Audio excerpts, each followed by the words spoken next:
Hello, this is Belinda Colleen, and I hope you're having a wonderful day. It was a gorgeous spring day, not too hot, not too cold, one of those perfect days that we get in March in the Atlanta area. So I'm a little bit high on life, got a little buzz from that beautiful sunshine, and I'm thinking a lot about my business and the things that I need to do right now to get ready for the things that are coming up in the next couple of months. Uh, Research separates the winners and the losers, and that's the name of this conversation we're going to have.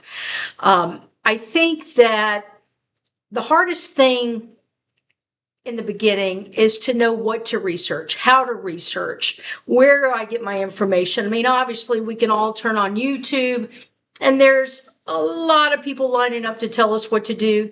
Most of it has tidbits of information that's extremely helpful, but sometimes there's so much swirling around our head, it's hard to know which information is right for our business, right for us, and which information is not going to move the needle or we won't remember it. And that's kind of the nice thing about research. You don't have to memorize everything. You don't have to memorize the BOLOs. You don't have to memorize the sell-through rate on cargo pants in the spring. You don't have to memorize anything. Of course, the more you remember right off the top of your head, the easier it is when you go shopping. But honestly, your best friend is the computer or your cell phone, whatever you use. When I'm out in the field, of course, I use my cell phone. But I use my computer a lot at home to get ready to go on a shopping trip. And I guess every time you reach for something, you need to know why. Why am I reaching for that?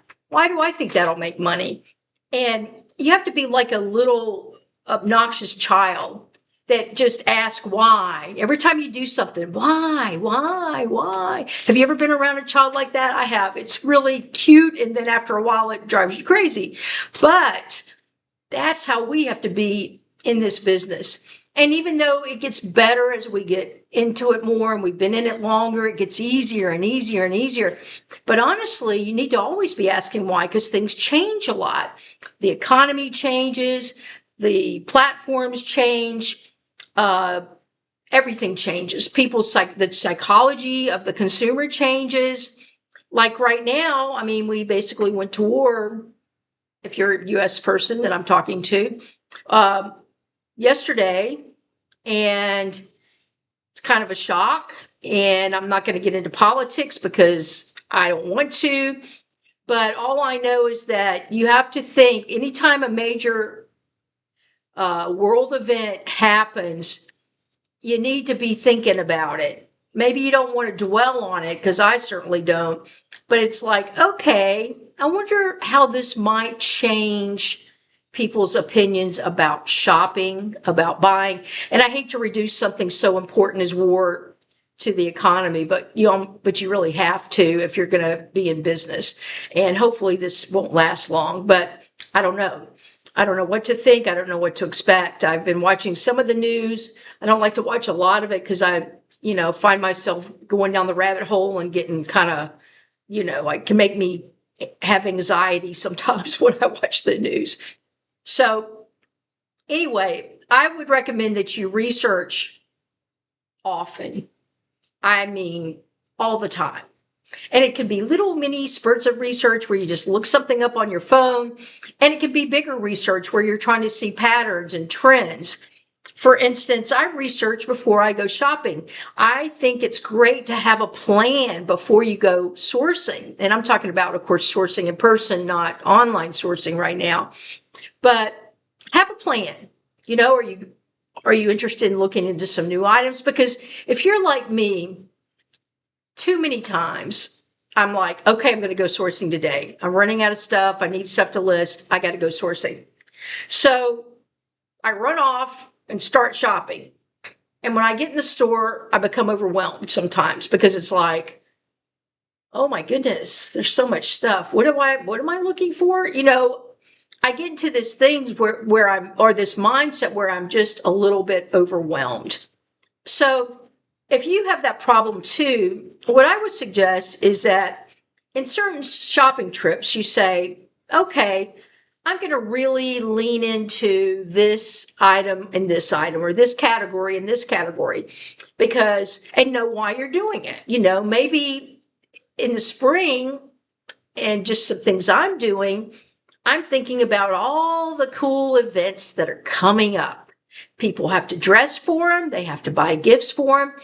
So when you think about that, that's a great way to guide your purchases. And also, when you think about it, you can look at your last, if you've been in business for 2 seasons now, so you can look back on what you did last year, look at what sold last year for you about this time. And that's a great guide for you. And then go ahead and do some searching. Like, okay, I've learned that baseball gloves and mitts do real well for me this time of year because baseball and softball season are starting up. Now, all baseball gloves? No. I don't buy children's baseball gloves, and I tend to buy the catcher's mitts because they sell for more and they sell faster. I learned that from doing it last year. So last year I kind of went crazy and just went out and bought every baseball and softball glove I could find. I still have a bunch of them because I learned quickly that it wasn't enough for it just to be a baseball and softball glove. It needed to be an adult size glove. It needed to be a main brand, and the catcher's mitts, because they have all that padding and people are willing to pay more for them. And those things are quite expensive new. So that's a great area to go into if you're in a part of the country that plays a lot of softball and baseball in the spring. In the South, it's very much a baseball, softball type of world that we live in. Also golf. And that's something too. I started off selling golf clubs some, but there's such a hassle that I would dread. It was almost like I would dread selling it, which isn't good. If you're dreading selling it, you shouldn't sell it because I had to wrestle with the boxes and try to make them work. And, if they're inch off here or an inch off there, all of a sudden my shipping costs would shoot through the roof and I wouldn't make a dime. So to me, it was too stressful. Of course, I know there's a lot of money there, but I'm a part-time reseller, I'm retired, and I don't like to wrestle with boxes. So those were the 3 reasons I said, you know what? Somebody else can sell the golf clubs. I'll sell the golf balls. I'll sell the little cute toppers that go on top of the woods that are so cute. I like those. I sold a flamingo last year, the flamingo topper, and it was so cute. Cover, I guess you call it, not topper. I don't know why I said topper. But anyway, so think about everything that you do. And when you go out, have a plan. It could be a broad plan. You could say, okay, today I'm going to look for everything that I think someone will buy in the next 2 months. And then when you start to reach for something, say, why do I think someone will buy that in the next 2 months? And I'm not telling you if you just happen to run across something great that's a Christmas item, you should buy it, if you don't mind hanging on to it for a while. But I certainly wouldn't go out this time of year to search for Christmas stuff. Anyway, I'm going to show you some of the things that I think would be good purchases for you to make this time of year, because these are the things that sold for me in the past in spring, and things that I have great keywords for. And what I would do is think of the events. You've got graduations coming up, and that's a big gift season. You've got weddings coming up, and that's a huge gift season. You've got spring break coming up, and everybody, especially the spring break kids, they want a style. They're going to need some new swimsuits. They're going to need some new flip-flop, or what do you call these? I know there's another name for it. For some reason, I forget. Slides. They're going to need some more slides. They're going to need some more Vans. I sell a lot of these. I don't know what the deal is with Vans, but they sell quite well for me. They're also going to need, and this is the time of year when you get rid of all those really nice jean jackets that you buy throughout the year. I sell a lot of jean jackets this time of year because it's going to get kind of hot in it. I mean, it was hot here today, literally hot on March 1st, but and it's even warm now. I spent some time on my balcony and I was like, wow, I could believe it. So, but we're going to have some cool nights, and people that are traveling, if you go anywhere up north, it's still pretty cool. And a jean jacket's the perfect kind of thing. You can still look good, like you're styling and you're not in the middle of the winter, but it gives you a little bit of, coverage there so you don't freeze to death if it's a windy or cool night or even day. And I know if you're living in the Northeast or the Midwest, you're probably looking at me like, why is she talking about the spring? And you probably, don't realize that in Atlanta, it is spring. The daffodils came up, shot up in the last week. We had flowers and the trees are coming out. It's crazy. And I love it. And it's really one of my favorite times of year. Okay. So once you decide what you're going to buy, which is the first thing, and you decide why, and this is the whole thing, aimless purchases are not good because you may end up with just a lot of stuff you can't get rid of. And then you're storing it. And then if you're like me, it's kind of like, it's hard to admit you made a mistake. You keep thinking, oh, the right buyer hasn't come around, or I am the best excuse maker you'll ever meet. I'm very good with words. I can make anything seem okay. I am very good at the art of justification, but you don't want to be in that position. So you're always in that mode. And, so think about what you buy. Make sure you can answer the question, why am I buying this? Why do I think this will sell? Is it the research? Is it the time of year? What is it that makes you think that will sell? Is it because you sold a lot last spring? What is it? Maybe you moved into a new area. Maybe you lived up north and now you're living near the coast and you've decided, hey, I think I'm going to buy a bunch of fishing gear. People always need new fishing gear. They always need, things for their hobby and their sport and all. Everybody around here fishes, so I'm going to go into that business. Well, I think that's a great idea, but I would check it out first. I would definitely go in and start searching brands that you think are popular, or just put in fishing tackle, whatever the words are. And I'm not a fisherman, so I don't know the words that well. So I'm not going to make a fool out of myself, even though I seem to like that. But look it up. Make sure if you have a good idea, it probably is a good idea. I think if you live on the coast and you sell fishing gear, it probably makes all the sense in the world. But look it up. See what it's selling for. Plus, that'll help you decide how much money you're going to be spending on this stuff. Fishing gear is like most types of sporting equipment. Some of it is very high and some of it is cheap, real cheap. So look it up. So you're out the house, you've got a plan. Where are you going to go? More planning to do. Where do you think the best places to find these items are? Now, like with me, I spend a lot of time at the Goodwill, and we had our first garage sales that I've seen of the season this weekend because it was so pretty this weekend. And unfortunately, I had so much I had going on, and I, of course, did not know we were going to have such a glorious weekend. I had not gotten to the point where I'm already factoring in, oh, you've got to have the weekend to go garage selling, or at least one day, Saturday or Friday. Friday, they start on Fridays here, but Saturdays when almost everybody has their garage sales. Fridays, some people do.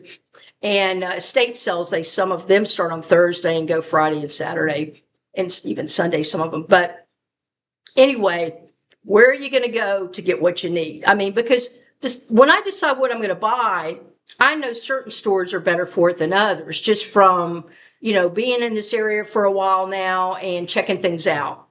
And I know, for instance, if I'm looking for jeans, probably not going to get them at the Goodwill. They're too expensive there, and there's no margin left by the time I pay for them there. Even if I can find them 50% off, there's not much margin. So I need to buy those at some of the private thrift stores. So there's the other answer. Okay, what am I going to buy? Where am I going to find it? So you have to do research for both of those things. Just to give you some ideas, another thing in the spring that's great to shop for are wedding gifts.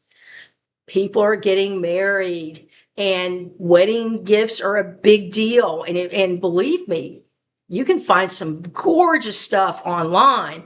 I'll just show you some things that I've picked out. And when I list these, of course, I'll put all the information about the item, but I will put wedding, I will put shower, I will put words in there so that if someone searches wedding gifts, which would be something somebody would search, wedding gifts, show me some wedding gifts, especially if they have no idea what they're going to buy. Now, of course, some people know exactly what they're going to buy and they'll be very specific with their search, but some people just want to go shopping. And of course, they don't want to, walk around the outlet malls or whatever. They just put in wedding gifts and they start shopping online. So I will definitely be putting wedding gifts in some of these. Okay. Now, I've heard on good authority that people are much more practical than they have been in a long time. And it's because I think people are just a little bit nervous about the economy. Now, this is a piece of Mikasa. It's got embellished, or I don't know if you can tell, it's like pink tulips that are etched into this. It's very, very pretty, very, very nice. Mikasa does well. This is a perfect wedding gift. And the nice thing about it is you can serve things in this, or it can be decorative, either one.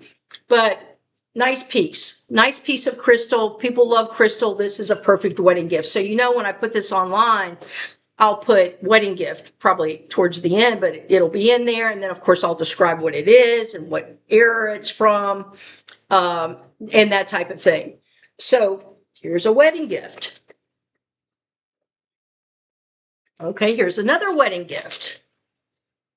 Okay, this is Art Deco. It's very pretty. Some people call this a petal dish, but this is perfect. You can put decorative items in it. You could serve food in it. You could do just about anything you want in this. And this I'll probably try to sell this for about 40 or 50, somewhere in that range. And I paid $5 for it. Amazingly, it's not hard to find nice things for weddings. And that's the good news. I'm trying to do some hard goods because I get real bored and tired of clothes if all I do is clothes. I still love to do clothes, but I like to break it up a little bit. This is another Art Deco. I love Art Deco, so I tend to go towards that. But this is a beautiful vase, very Art Deco. On Etsy, these can go for $60 or $70. On eBay, they seem to go for less. That's why I've kind of started putting some things on Etsy, because sometimes you can just make more on that platform for the same thing. But this is a beautiful piece. I love the lines on this, and it's very heavy. And really with glass pieces especially, the weight can give you an indication. If you're new in buying this type of thing, the weight says a lot about most of these types of items. If it's real light, it's probably not worth anything. If it's real heavy, look it up. It still may not be worth anything, but it may be worth something. Here's another piece. This is a real classic. Who wouldn't want this to put some beautiful flowers in? I think that's a gorgeous piece. It's from England. A lot of the China pieces are from England and that part of Europe, and they do very, very well. I have my glasses on right now, but I remember this was from England. And it's a beautiful piece. And you can buy some of these and they really look like new. And most people, I think you have to be careful, because I think some people would only want to buy new for a wedding gift. And I might be in that category too. I'd probably try to find something beautiful that was new, but that I could get a great deal on through eBay or Etsy or one of those outfits. Here's another one, and I love this so much. This is, as you can see, you could put your buds in there. Some type of flower goes in there. This is art. They call it pressed glass. So beautiful. It's a big piece. It's a statement piece. People love to put things like this in the foyer, or maybe on a dining room table in the middle with flowers in it. I love this. In fact, if this doesn't sell, I will cry. I will keep it gladly. So those are the kind of things. And even though I brought this to show you, this is not from a university, but I wanted to show you the type of beer mug and stein that people use for schools. I sold one of these that was for Yale. Was it Yale or Harvard? Oh my goodness. It was Yale or Harvard. And I can't remember which one it was, but it was one of those, and I sold it for like $70. I paid $3 for it. But this type of thing, if you can find the school that it is, they do well. So do belts. I just listed a belt that's from one of the little Ivy League schools. It's not a big school, but as soon as I put that thing on it, woof, people wanted it. So what better gift for someone that's graduating, or someone who just got their letter saying that they're in to that college, a new college attendee, than to buy them something from that school. I never pass up. When I see things from the different schools, I check them out, look them up. I think if you do that, you'll find that it'll do well for you. Now, keywords. I tried memorizing keywords. Everybody tries to memorize them. I, of course, know many of them off the top of my head now, and I try to use them when I go shopping. I try to attach keywords, especially with clothes, because clothes is so competitive. You've got to find ways to get people to your items. And if you're not exclusively selling the BOLO, items that are the top items, and you've got to have a way to get them to the aesthetic, and that's where the keywords come in. But you don't have to learn it all. Here again, it's all about research. Get online and research and see. If you see something in the store and you think, I don't know if I should buy that, I kind of like it, but I don't know, I just don't know. Look it up. See what they're selling for, and see what the aesthetic words, the ones that sold. Okay, find out the sell-through rate. I know everybody goes through the sell-through rate, but that's just the number of listings compared to the number of sold.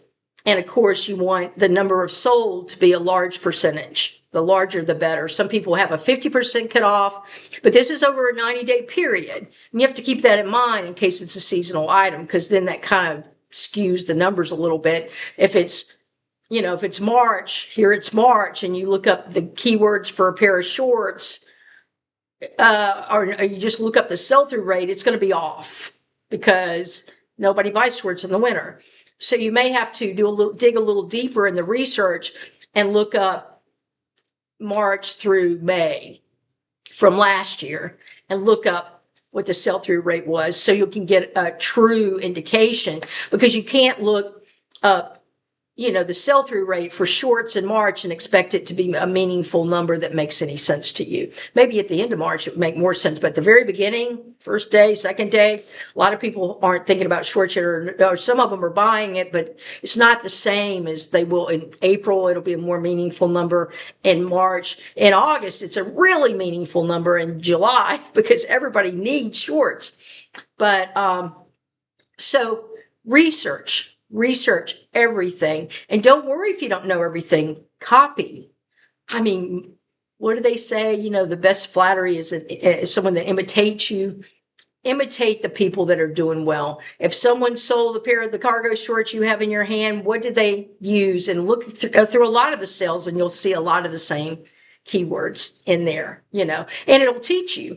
I mean, you don't have to learn from people. You can learn from what's happened in the past. Just study the history of the item on the platform that you use. I use eBay, and eBay's got great information.